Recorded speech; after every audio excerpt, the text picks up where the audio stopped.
Praise the lord. Hallelujah. Good morning. ఈరోజు దేవుని వాగ్దానము యెషయా గ్రంథము 51వ అధ్యాయము 11వ వచనము.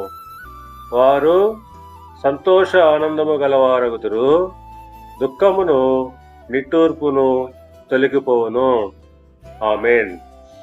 క్రీస్తునందు ప్రియులారా, ఈ వాగ్దానము సియోను గురించి చెప్పబడినప్పటికీ దేవుడు ప్రతి ఒక్కరి జీవితంలో కూడా ఈ వాగ్దానాన్ని నెరవేరుస్తాడు. ఎందుకంటే ఆయన యందు విశ్వాసము నమ్మకము ఉంచిన వారి ఎడల ఆయన తప్పకుండా తన వాగ్దానాన్ని నెరవేరుస్తాడు. వారి దుఃఖమును ఆయన తొలగిస్తాడు, వారి నిట్టూర్పులు తొలగిపోయేటట్టుగా చేస్తాడు.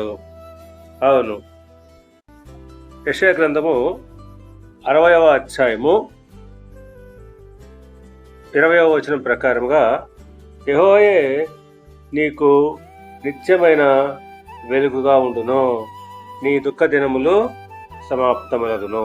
అవును, యెహోవా మనకు నిత్యమైన వెలుగుగా ఉంటాడు.